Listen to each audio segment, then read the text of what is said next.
11:07. Those white numbers are burned into the backs of your eyelids as you blink. And after that second of absolute blackness, you return to see the screen has gone dark.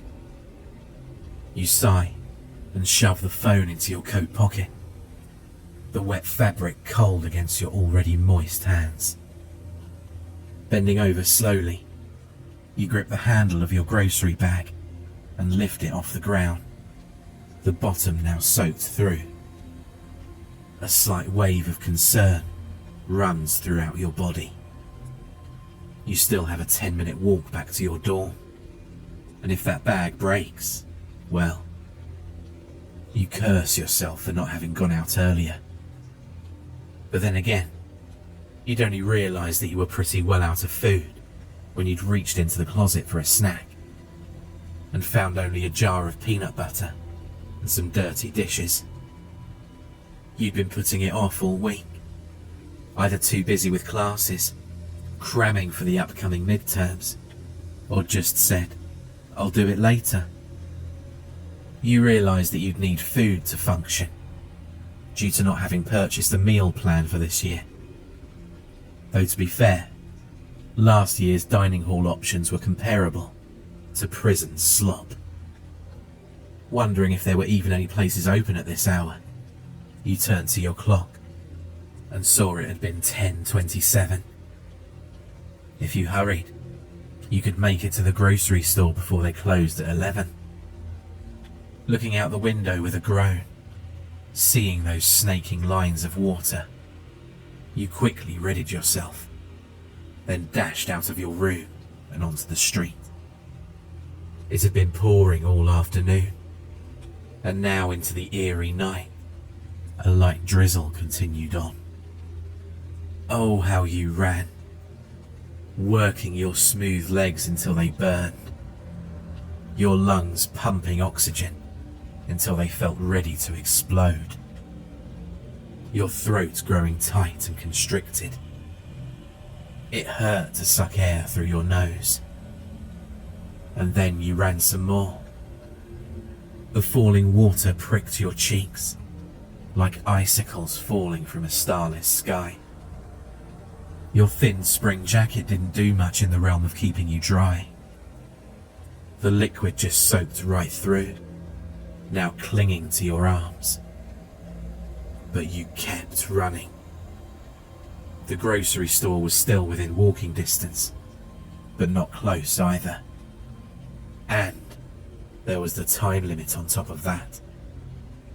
The rubber squeaking of your sneakers echoed through the concrete and metal walls as you rushed around, while a zombie night shifter announced the store's closure in 10 minutes. You tried to recall what you came here for, but the panic began to build and overwhelmed your mind. To and fro, spinning on your heels, rushing and shoving items into your cart. You hurried to the cash register and made your purchases. You doubted that you had everything you were looking for, but at this point, you're too exhausted to care. But now, as you begin to re-enter the suburbs, the weight of the bags was beginning to take their toll. After just having done your intensive exercise for the week, it hurt to breathe, and your mouth was a desert that had forgotten the slick feel of saliva, now dry and harsh. Your tired eyelids begin to betray you too, and your head swirls like greasy dishwater down a kitchen sink. Just before you feel as though you're going to take a nap on the damp sidewalk, you feel it. Those goosebumps roaring their way up your back and around the back of your neck. You're being watched. You don't have any proof, and it's probably just your paranoia acting up, but you can't help it. There's a snapping of wood. Your head whips around to find nothing. Nothing but a stray cat running out of a bush and disappearing in the darkness of an unlit side street. You breathe a sigh of relief, then continue on, shaking your head as little droplets dance in your hair. Though it was only March, the street back to your dorm reminds you of Halloween. The only colour to be seen is orange, painting the houses in its daunting shade. And anywhere the lamppost couldn't touch, the darkness painted it black. It didn't help that the houses weren't in the best of shape. Your university was the only thing dragging money and new people into the town. But as for its non-student residents, they were left to live in decrepit, paint-peeling houses. The only comfort you can take is the light of the street lamps, giving you temporary sanctuaries from the eerie and unknown risks of the street. Maxwell University and the town of Maxwell were two different beasts. It hadn't been your first choice for secondary education, but it certainly wasn't your last. Plus, with the lower costs and bigger scholarships you'd been offered, there was no way you could refuse. So you said goodbye to Mum and Dad and flew out here to pursue a career of computer science at one of the top places in the country to do so. What wasn't known before arriving was the state of the town the university resided in. You hadn't been to many rural towns, having spent your life in the city, but you hoped Maxwell wasn't representative of the whole.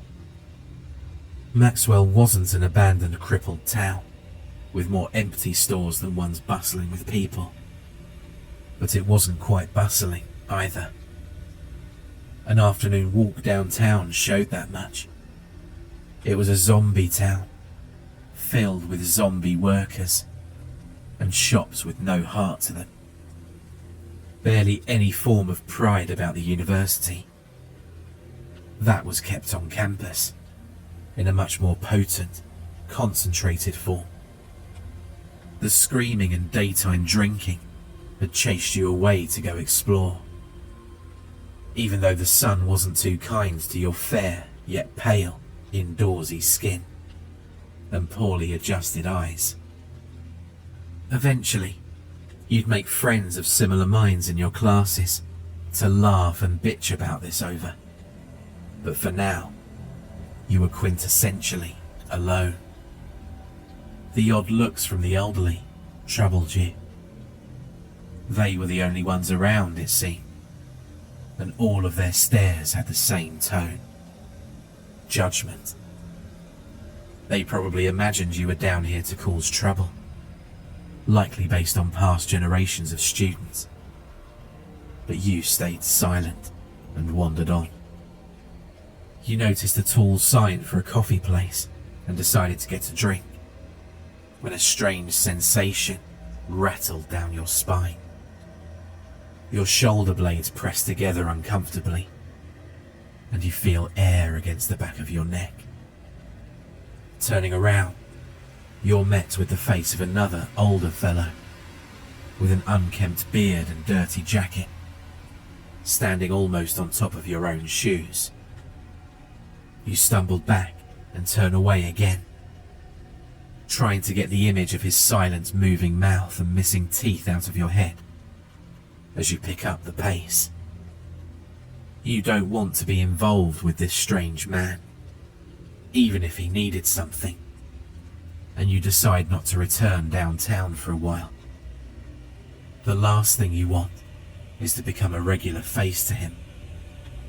That's why your heart begins to race as you see a figure standing solemnly underneath the streetlight on the other side of the road. You couldn't be sure it was him, but the puffy jacket matched. You don't think much of it until a certain question comes to mind. Where did he come from? He wasn't there just a minute ago. Did he just leave his house or apartment, if he actually had one? No, he couldn't have. You'd have heard the doors, or the sounds from inside. Did you just not notice him perhaps. It's hard to see when everything is bathed in orange and shadows, with a light rain reducing your visibility even further. Was he waiting for you? Now your throat closes once again, and dread begins to climb onto your back, weighing down your mind. Had he been lurking behind some tree, a hedge, a house, waiting until you returned? Perhaps he saw you running to the store and knew that he'd have a good chance at getting you on your way back. Don't be ridiculous, you think to yourself. He's just going out, like you, to a destination of his own choosing. You almost laugh at how jittery you are. So strange that despite being surrounded by houses of other people, you're anxious over one guy walking on the opposite side of the street. One guy that probably has no quarrel with you, but his sudden appearance still toys with you. You enter a dark section of the street, the spot between two streetlights. Your eyes slowly try to adjust to the dark after waiting under that last light for so long. But even then, it's hard to make out his figure in the dark. For a second, he seems to disappear completely, and you squint your eyes, wondering where he is.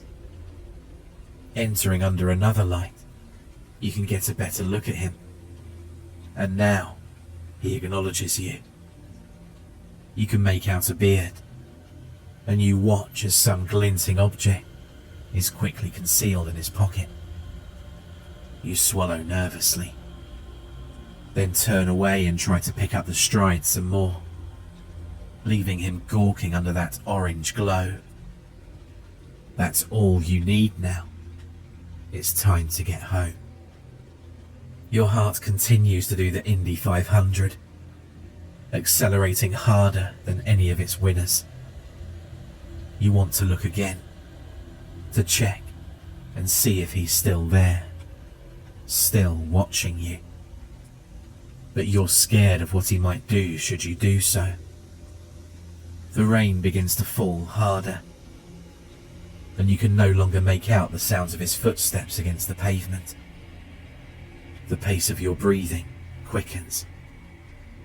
The air feels sharp, cutting the inside of your nostrils with every intake. You can't take it anymore. He could be right on top of you, and you'll be dead if you don't know to run. Your head whips around to see him there, under a different streetlight, trying to catch up to your pace. Panic takes your mind, while dread continues to cling on. You walk faster still, trying not to cry out. Don't look again. Don't look again, you tell yourself. Just keep going. Just then, in the distance, but approaching, a low, hefty grumble. A car. Someone is passing by soon. That'll keep him away from you. He can't do anything if there are other people near. And plus, you're almost back on campus. Surely you can find a security patrol and ask them to escort you back to your dorm. The two white beams cut their way through the rain and orange glow of the lamps, growing larger and brighter as the car comes closer. You look back quickly once more, just to see his reaction. The man is looking back at you, his pace slowed. You feel your heart lift as the car passes, realizing you're about to escape. Water sprays from the wheels and nearly touches you, and you hear the sound of rubber rolling away quickly on wet asphalt. Relief slowly returning to your body, you turn to check on the man and find he isn't there. The clapping of shoes rushes up to meet you from behind. and you turn around completely to find him striding behind you. The noise of the car had blocked out his feet, and now he'd closed the gap. Trepidation overwhelms your senses. You turn back around and walk faster, holding back fearful tears. The rain wetting your face takes their place. You swallow your heart over and over again, trying to get out of there. And that's when you hear it. The running. His footsteps speeding up behind you to get you. You lift your feet and start to sprint as the Parker man runs past you and up the wet, grassy hill of your campus. You watch in shock as he slips, shouts obscenities at the mud, then gets up and hurries into a nearby building after exposing his university key to the scanner. For a moment, you catch his face, far younger than the man from downtown. You stand there in the rain, dumbstruck, yet elated about the situation. You drop your bag to the ground and laugh hysterically about getting so paranoid. He was just rushing to get out of the rain. Too bad you never noticed me. Then again, you never did, nor any other time. Taking that break to laugh gave me a chance to move in. Unable to hear me approach over your own idiocy. To knock you out and drag your rain-covered body to my car. I was already quite anxious. That cat had nearly given away my position in that bush. But I was successful and managed to bring you here. What was that? Why? I thought I said. You never paid me any mind. I tried everything I could to make you care, and you just used me. Used me to get all your little papers done and ace the class. While I, the local boy who worked his arse off to escape a life of shoveling pig crap and grass, got to fail. All for you.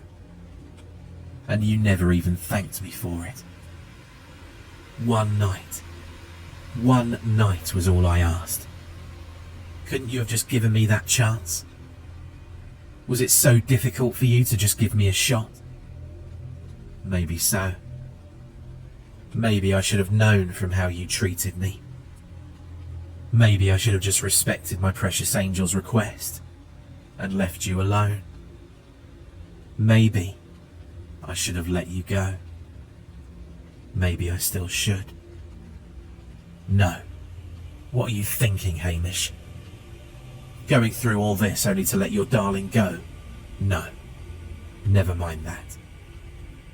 It's so weird, you know, to love someone so much, and yet to completely despise their existence at the same time. So, this is going to be my last gift to you. A lesson. Just a small one, an easy one. I'm sure you won't need any tutoring or cheating to understand. It's a lesson on why you should watch your back at night. Let us begin. For more terrifying creepypasta horror stories, check out the playlist or the video on screen.